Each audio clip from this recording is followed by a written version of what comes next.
함께 하나님을 예배하겠습니다. 주의 궁정에서 한 날이 다른 곳에서의 첫날보다 나은즉 악인의 장막에 사는 것보다 내 하나님의 성전 문지기로 있는 것이 좋사오니 여호와 하나님은 해요 방패시라. 여호와께서 은혜와 영화를 주시며 정직하게 행하는 자에게 좋은 것을 아끼지 아니하실 것임이니이다. 호흡이 있는 자마다 하나님을 찬양하라 명하신 그대로 이 시간 주님의 성호를 높이며 찬송합니다. 아무것도 염려하지 말고 모든 일에 기도와 간구로 너희 구할 것을 감사함으로 아뢰라고 하신 말씀대로 믿음의 눈을 들어 하나님만 바라보며 기도합니다. 물질의 많고 적음을 보지 않고 중심을 보신다고 하신 주님의 말씀을 기억하며 최선을 다해 준비한 예물도 드립니다. 진리의 말씀을 따라 드리는 예배를 기쁘게 받아 주옵소서. 예수님의 이름으로 기원하옵나이다. 아멘.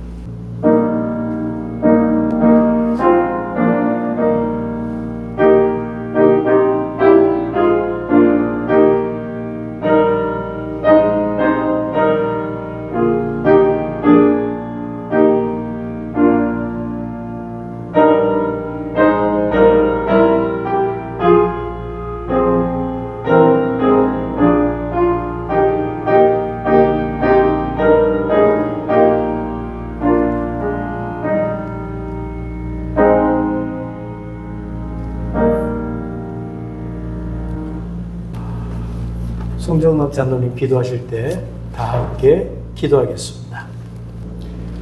아버지 하나님 감사합니다. 오늘도 저희를 건강한 몸으로 교회에 나올 수 있도록 하여 주시니 감사합니다. 저희가 죄인이지만 아버지 앞에 나와서 경배와 찬양을 부를 수 있도록 해주시니 무한히 감사합니다. 이제 계절이 바뀌어 어린 새싹들이 짙은 녹색으로 변화하는 여름의 가운데를 가고 있습니다. 그리고 또 한 계절의 삶을 시작하는 여러 가지 기적들을 보여주고 있습니다. 오늘 일요일 저희가 주일 예배로 예배당에 모였습니다. 십자가에 달려서 죽으신 예수님, 저희의 죄를 용서해 주시고 거기에 대해 끊임없는 사랑과 용서로 저희를 이 세상에서 살아가게 하시는 하나님, 저희의 기도를 받아주시옵소서. 저희가 미천하여 죄 속에서 살아가고 있지만 아버지께서 주신 죄 용서하심을 저희가 잊지 않고 감사드리고 아버지의 진정한 사랑과 용서와 정의로움을 알고 선하게 이 세상을 살아가는 아버지의 자녀들이 되도록 인도하여 주십시오. 십자가에 그리스도께서 달리시고 우리들을 향해 꼬리를 찔리시고 결국 이 세상의 모든 죄를 안고 돌아가신 예수님의 그 십자가를 저희가 가슴 깊이 새겨야 하는 것임을 저희가 알도록 하여 주십시오. 이 세상 어떤 것보다 깊고 어떤 것보다도 무거운 십자가, 그리고 절대로 벗어나서는 안 되는 그 십자가라는 것을 저희가 정확히 알 수 있도록 하여 주십시오. 그러나 아버지, 저희는 부족하여 아버지의 십자가의 무게를 종종 잊어버립니다. 저희의 죄를 대속하여 주신 십자가를 저희는 가볍게 생각하기도 합니다. 용서받았음에도 저희가 아버지 앞에 그리고 예수님 앞에서 선한 삶을 살아야 된다는 것을 너무나 자주 잊고 삽니다. 세상의 욕심과 힘을 묻혀서 또한 삽니다. 예수님과 아버지께서 주신 진정한 사랑과 깊은 즐거움을 잊고 삽니다. 아버지 하나님, 그리고 예수님, 저희가 떠나온 대한민국을 위해서 기도합니다. 온 나라가 어지럽습니다. 새 대통령이 뽑혔지만 아직도 내가 옳다, 아니 너가 옳다 싸우고 있습니다. 새로 대통령을 뽑았지만 아직도 나라가 상처가 다물어지지 못하고 있습니다. 나라의 온 백성이 뭉치고 훌륭한 대한민국을 건설하기 위하여서는 위정자와 온 국민이 모두 대우각성하여야 하지만 이런 모든 공돈을 정리하고 나라를 바로 세우신 분은 사람이 아니고 오직 예수님이신 걸로 믿습니다. 부디 저희의 대한민국의 사랑을 부어주셔서 이 나라가 아름답고 사랑이 충만하고 모두가 서로를 사랑하고 위대한 나라가 되도록 인도하여 주십시오. 저희 교회를 사랑하사 교회를 구원하여 주시옵소서. 교회의 형제자매들을 구원하여 주시옵소서. 교회와 그 구성원들이 시험에 들지 말게 하옵소서. 말씀 증거하시는 목사님께 함께하사 그 말씀이 이 온 세상을 창조하신 하나님의 말씀에 대응이 되고 육신으로 이 세상에 오신 예수님의 말씀을 대신 전하는 은혜를 주사 여기 머리 숙은 성도들 머리 위에 함께 하시고 시내산에서 하나님의 음성을 듣는 이스라엘 군중들처럼 아버지의 말씀을 듣게 하시옵소서. 깨닫게 하시옵소서. 그런 아버지의 말씀을 제 멋대로 해석하는 와우를 범하지 않도록 저희를 인도하여 주시옵소서. 이제는 예배를 시작하는 시간이오니 목사님의 입을 주장하사 온 교회에 그리고 온 천지에 아버지의 사랑과 진리가 밝은 빛처럼 퍼져나가게 하옵소서. 예수 그리스도의 이름으로 기도드렸습니다. 아멘. 오늘 우리에게 주신 하나님 말씀 요한복음 6장 22절로 40절, 이사야 25장 6절로 9절의 말씀입니다. 이튿날 바다 건너편에 서 있던 무리가 배 한 척 외에 다른 배가 거기 없는 것과 또 어제 예수께서 제자들과 함께 그 배에 오르지 아니하시고 제자들만 가는 것을 보았더니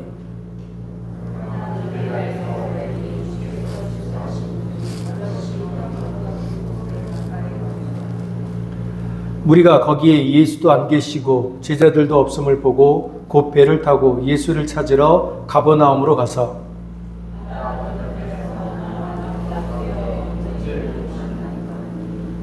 예수께서 대답하여 이르시되 내가 진실로 진실로 너희에게 이르노니 너희가 나를 찾는 까닭은 표적을 본 까닭이 아니요 떡을 먹고 배부른 까닭이로다.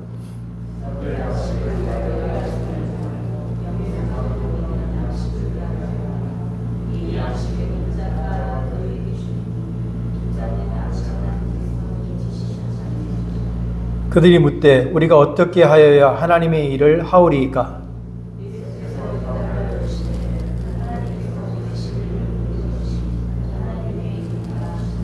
그들이 묻되 그러면 우리가 보고 당신을 믿도록 행하시는 표적이 무엇이니까? 하시는 일이 무엇이니까?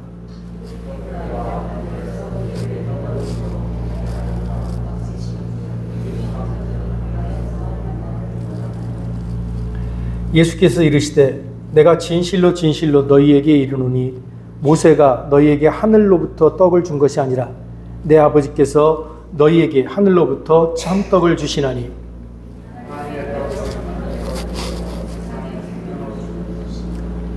그들이 이르되 주여 이 떡을 항상 우리에게 주소서.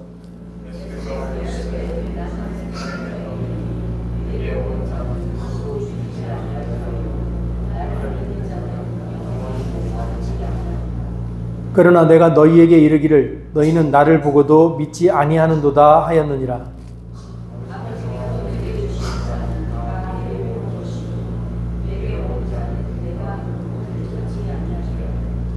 내가 하늘에서 내려온 것은 내 뜻을 행하려 함이 아니요 나를 보내신 이의 뜻을 행하려 함이니라.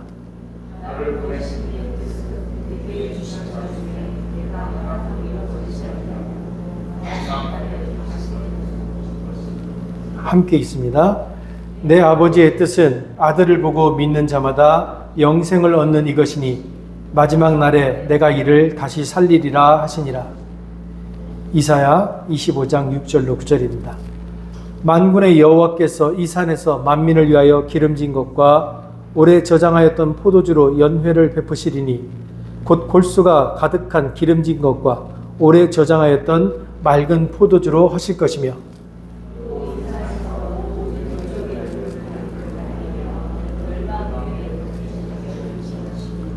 사망을 영원히 멸하실 것이라. 주 여호와께서 모든 얼굴에서 눈물을 씻기시며 자기 백성의 수치를 온 천하에서 제하시리라. 여호와께서 이같이 말씀하셨느니라.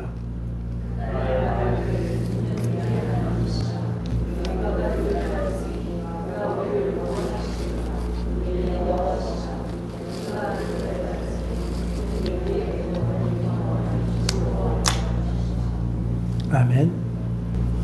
물질은 넘쳐나지만 마음은 더욱더 메말라가는 시대입니다. 도시의 거리마다 불빛은 환하고 화려하지만 그 속을 걷는 이들의 눈에는 깊은 허기가 깃들여져 있습니다. 우린 무엇인가를 채우기 위해서 아주 분주하게 살아갑니다. 어떤 이는 돈으로, 어떤 이는 인정과 관계로, 또 어떤 이는 지식과 성취로 자신을 채워보려고 합니다. 그러나 그 모든 노력에도 불구하고 우리 안에 있는 허기는 채워지지 않습니다. 마치 바닷물을 마시며 갈증을 해소하려고 하는 사람처럼 더 많이 가지면 가질수록 목말라 하는 존재, 그것이 우리입니다. 인간이란 존재에게는 이 땅의 것들로는 결코 채울 수 없는 어떤 것이 있습니다.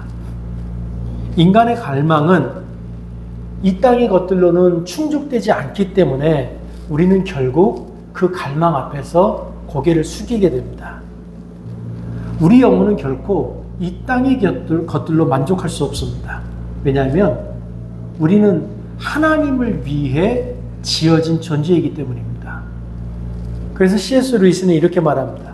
만일 내가 이 세상의 어떤 경험으로도 만족할 수 없는 욕망을 발견한다면 가장 그럴듯한 설명은 내가 다른 세상을 위해 창조되었다는 것이다.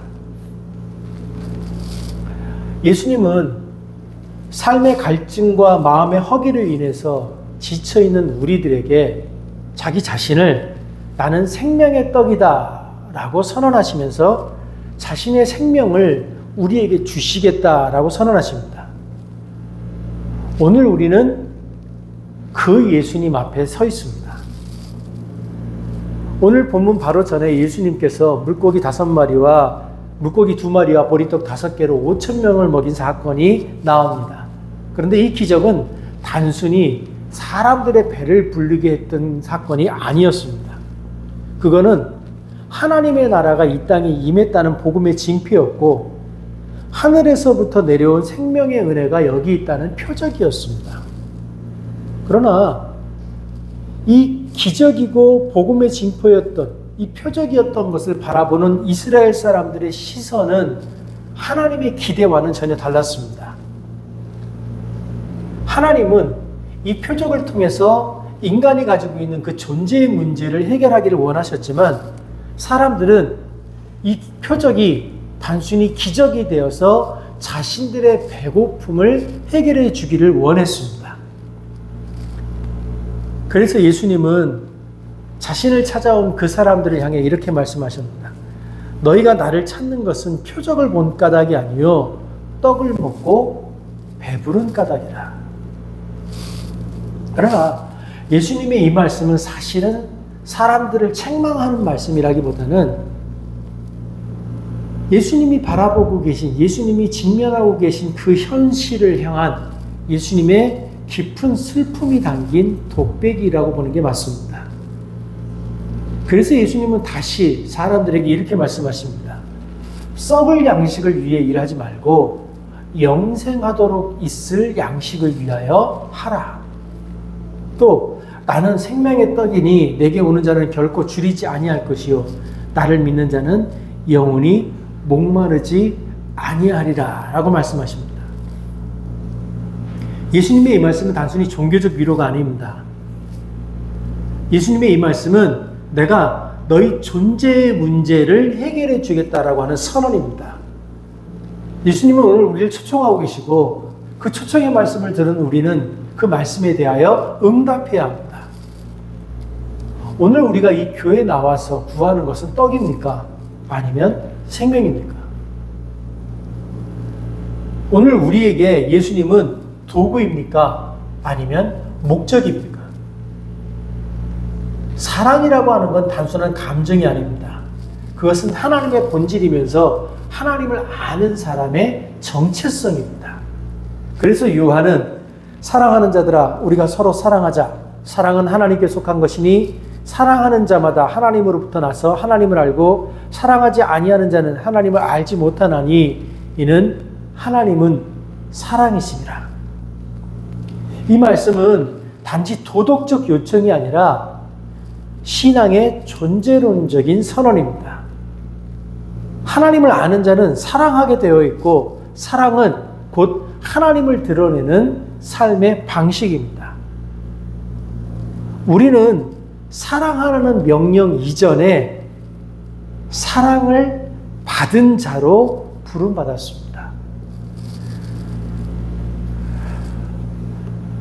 사도 요한이 초대교회 때 설교를 많이 했답니다.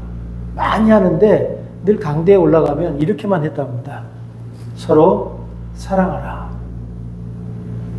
그리고 내려가는 거예요. 들을 얘기도 없고 지난주에 했던 얘기 이번 주도 또 하고 맨날 사랑하라 사랑하라 사랑하라 그러니까 교인들이 듣다가 한 주는 참을 수 없어서 사도 요한에게 그렇게 얘기했답니다. 이번 주엔 좀 다른 설교 좀 해달라고.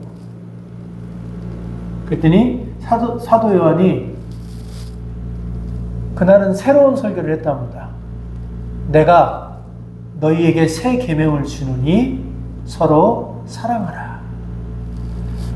하나님께서 우리를 먼저 사랑하셨습니다. 이 진리는 모든 신앙의 출발점이며 복음의 가장 깊은 고백입니다. 우리가 하나님을 찾은 것이 아니라 하나님이 먼저 우리를 보고 찾아오셨고 우리가 하나님을 사랑한 것이 아니라 하나님이 우리를 먼저 사랑하셨습니다. 우리가 하나님을 사랑한 것이 아니라 하나님의 사랑에 대해서 우리가 응답하였을 뿐입니다. 팀 켈러는 복음은 우리가 하나님을 찾은 것이 아니라 하나님께서 우리를 찾으셨다는 것이다. 하나님의 사랑은 조건 없이 그리고 우리가 받아들일 준비가 되기 전부터 우리를 향해 흘러왔다라고 말합니다. 그렇다면 값없이 주시는 하나님의 사랑, 그 복음에 대해서 우리는 어떻게 반응해야 됩니까? 우리가 마땅히 보여야 될 반응은 우리가 받은 그 사랑을 서로에게 나눠주는 겁니다. 우리가 서로를 사랑하게 될 때 사람들은 우리의 그런 삶을 통해서 살아계신 하나님을 보게 되는 겁니다. 그래서 성경은 어느 때나 하나님을 본 사람이 없으되 만일 우리가 서로 사랑하면 하나님이 우리 안에 거하시고 그의 사랑이 우리 안에 온전히 이루어진다라고 말합니다. 토마스 아퀴나스라고 하는 사람이 신학대전이라는 책에서 이렇게 말합니다. 하나님을 사랑한다는 것은 단순한 감정이 아니라 실천적인 행동이다. 우리가 서로 사랑할 때 우리는 하나님을 닮아가는 것이다. 또 아우구스티누스는 이렇게 말합니다. 너희 마음속으로 사랑을 찾지 못한다면 하나님 안에서 그것을 찾으라. 그리고 하나님 안에서 사랑을 찾았다면 그것을 형제들에게 흘러보내라. 우리가 사랑하면 그가 먼저 우리를 사랑하셨습니다. 이 말씀은 기독교 신앙의 요약이고 우리 정체성의 선언입니다. 사랑이라는 건 사랑하라는 하나님의 명령은 부담스러운 도덕 명령이 아니라 우리가 받은 하나님의 은혜에 대한 응답이고 하나님을 아는 자에게서는 자연스럽게 흘러나오는 열매입니다. 그러므로 우리는 사랑하는 삶을 선택해야 합니다. 그것이 우리 존재의 증거이기 때문입니다. 사랑은 윤리적 이상이 아니라 하나님을 아는 자의 자기 증명입니다. 그래서 우리는 나는 하나님의 사랑을 진정 경험하고 있는가? 나는 그 사랑을 이웃들에게 흘려보내고 있는가? 나는 나를 사랑하지 않는 사람까지도 사랑할 수 있는가? 라고 스스로에게 질문해야 합니다. 그러나 우리가 서로를 사랑하는 그 길이 쉽지 않습니다. 그래서 하나님은 우리를 홀로 부르지 않았습니다. 그래서 하나님은 우리를 그리스도의 몸인 교회 공동체로 부르셨고 이 교회 공동체 안에서 함께 자라가도록 하셨습니다. 에베소서 4장은 그리스도 공동체의 부르심과 정체성 그리고 방향성을 아주 분명하게 보여줍니다. 사도 바울은 옥중에서 이렇게 권면합니다. 너희가 부르심을 받은 일에 합당하게 행하여 모든 겸손과 온유로 하고 오래 참음으로 사람 가운데서 서로 용납하고 평화를 매는 줄로 성령이 하나 되게 하신 것을 힘써 지키라. 이 말씀은요, 단지 성품 수양에 관한 권고가 아닙니다. 이 말씀은 교회가 교회되게 하기 위한 존재의 방식입니다. 우리가 교회 안에서 하나 된다고 하는 것은 선택이 아니라 성령께서 이미 이루신 일입니다. 우리가 해야 할 일은 그것을 지키고 보존하고 가꾸는 것입니다. 교회는 단순히 같은 생각을 가진 사람들이 모여 있는 곳이 아닙니다. 교회는 전혀 다른 생각을 가진 사람들이 본질적으로 하나님의 은혜 안에서 하나가 된 공동체이고 우리 각자는 그 공동체 안에서 자신을 희생하고 섬기면서 진정한 하나됨을 이루어가는 겁니다. 교회가 말하는, 성경이 말하는 하나됨이라고 하는 건 회개를 말하는 게 아닙니다. 오히려 은사의 다양성 속에서 이루어지는 성령의 조화에 관한 겁니다. 에베소서 4장 11절과 12절은 이렇게 말합니다. 어떤 사람은 사도로, 어떤 사람은 선지자로, 어떤 사람은 복음을 전하는 자로, 어떤 사람은 목사와 교사로 삼으셨으니 이는 성도를 온전하게 하여 봉사의 일로 하게 하며 그리스도의 몸을 세우려 하신다. 각자가 다른 은사를 받았다는 건 자랑하거나 비교하기 위한 것이 아니라 그리스도의 몸을 세우기 위한 도구라는 겁니다. 이레니우스라고 하는 신학자는 이단 반박이라는 책에서 이렇게 말했습니다. 그리스도의 몸은 하나이며 우리는 각기 다른 역할을 맡고 있지만 모든 것이 한 성령 안에서 조화를 이루어야 한다. 성령이 주시는 은사를 자랑하거나 경쟁하는 것은 교회를 약하게 할 뿐이다. 그래서 우리는 스스로에게 물어야 됩니다. 나는 하나님이 내게 주신 은사를 알고 있는가? 나는 하나님이 내게 주신 그 은사를 교회를 위해서 사용하고 있는가? 나는 하나님이 다른 사람에게 주신 은사를 시기하거나 무시하고 있지는 않는가? 진정한 교회 공동체는 사랑 안에서 자라는 공동체입니다. 그래서 바울은 오직 사랑 안에서 참된 것을 하여 범사에 그에게까지 자랄지라. 그는 머리니 곧 그리스도라 라고 말합니다. 교회가 말하는 성장은 단순히 지식이 많아지는 것이 아니라 사랑 안에서 진리를 살아내는 삶의 변화에 관한 겁니다. 버나드 클레르보라고 하는 사람이 하나님을 사랑하는 것에 대하여 라고 하는 책에서 이런 말을 합니다. 참된 성장은 사랑에서 나온다. 우리는 사랑을 통해 성숙하며 사랑 없이 자라는 것은 교만을 낳을 뿐이다. 우리는 아주 분명하게 진리를 붙들어야 합니다. 그러나 진리만으로는 교회를 세울 수 없습니다. 사랑이 없이 말하는 진리는 사람을 상하게 합니다. 그러나 사랑과 함께 전해지는 진리는 공동체를 세웁니다. 사랑이 없는 행위는, 사랑이 없는 진리는 때로는 칼이 됩니다. 그러나 사랑 안에 존재하는 진리는 생명을 낳습니다. 그러므로 교회가 참되게 성장한다는 것은 서로가 서로를 존중하며 사랑으로 섬기는 삶의 확장입니다. 그래서 여러분, 우리가 말할 때 이런 말 조심해야 됩니다. 내가 딸 같아서 하는 말인데, 내가 아들 같아서 하는 말인데, 내가 정말 아껴서 하는 말인데, 그런 말 하지 마세요. 제가 정말 여러분 사랑해서 하는 말인데, 그런 말씀 하지 마십시오. 피차간에 아무 도움이 안 됩니다.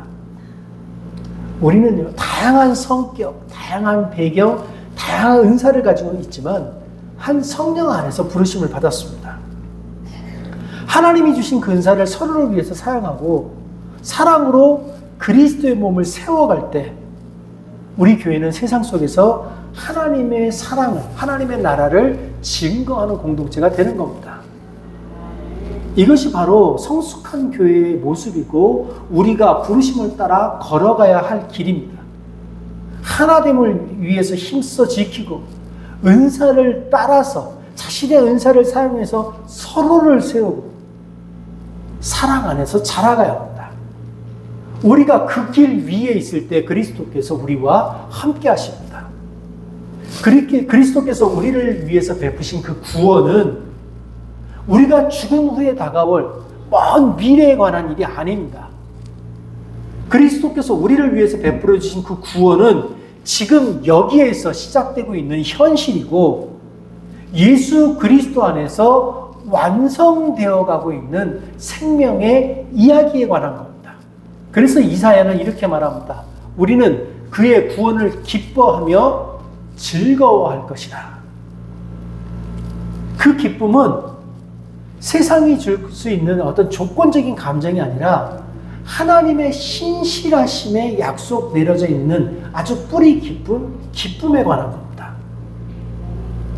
고통과 고난, 결핍과 기다림 속에서도 흔들리지 않는 소망, 그것이 하나님이 우리에게 주신 구원이고 선물입니다. 예수님께서 나는 생명의 떡이라 라고 말씀하신 건 단지 일시적으로 배고픈 우리의 그 배고픔을 해결해 주시겠다는 말씀이 아닙니다.